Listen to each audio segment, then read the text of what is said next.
I guess I developed a taste for kind of strong fish when I was a kid. Hi Peter, you were born in Norway? Yeah, I was born in Bergen. My parents are British, but my father worked for Statoil, for the oil company on refineries and offshore on the rigs sometimes. Yeah. My sister was born in the UK, I was born in Bergen.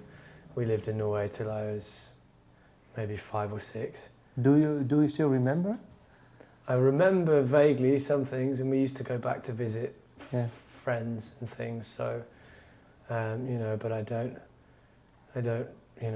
speak Norwegian or have a great deal of kind of a sense of like Norwegian heritage, But I don't hold Norwegian nationality or anything.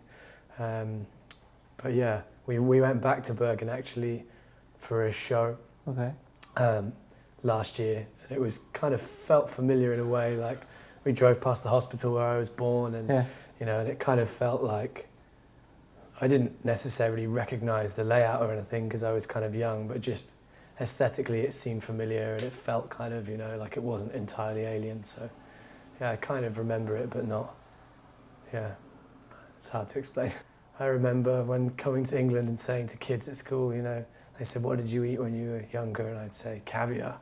And they'd say, "Caviar?" Yeah. In the UK, caviar is a very posh, they thought maybe beluga caviar or something that was like hundreds of pounds, but no, just plain old lumpfish caviar. And even now I still eat things, tramasalata or, things that are very anchovies and stuff. So I guess I developed a taste for kind of strong fish when I was a kid. That comes from Norway, I suppose. And music-wise?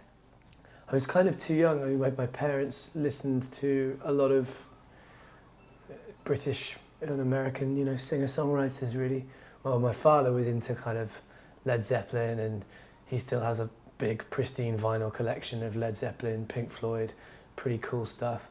My mother was into Leonard Cohen, Suzanne Vega, Bob Dylan, very kind of like more acoustic-y kind of stuff. She was into Rolling Stones as well, but so I had a pretty cool, musical upbringing from my parents, but not so much like Norwegian music or any kind of traditional British music, really, mostly kind of pop music. So you moved from Bergen when you were 5. Where did you move to?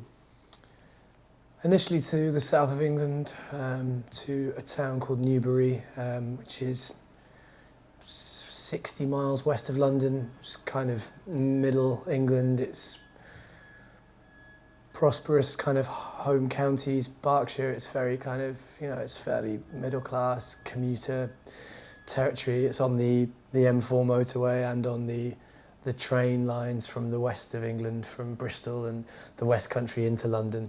So that's really the main corridor for like commuters. It's kind of the suburbs. It's not an exciting place particularly, but it was, a very quite conventional upbringing, I suppose. Lived there for a few years, and then we moved to Scotland, to Glasgow, where again for my father's work. So I lived in a place called Cambuslang in Glasgow for a year. Then we moved out to East Kilbride, which is kind of it's a satellite town of Glasgow. It's a bit more rural, but it's a bit more kind of, parts of East Kilbride are quite deprived. It's kind of fairly, slightly bleak. It's, and I remember getting snowed in. My mum would have to come and collect us from school early if it was snowing heavily because we wouldn't be able to get back into town. So yeah, but that was kind of interesting. That I have a lot more of a sense of kind of, I can remember very well the layout of Glasgow. When we go back, I know where I am. I remember everything, the school.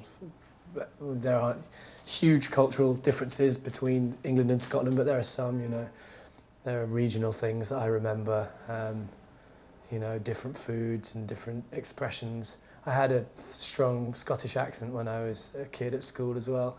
When I was home with my parents, I would speak in an English accent, but as soon as I got to school, I would have a thick Glaswegian accent. And even now, if I speak to someone with a Scottish accent, I lapse back into speaking in a Scottish accent, which is funny. And then after that, you know, I moved back down to England again, to the same place, back to Newbury for another couple of years, and then off to university.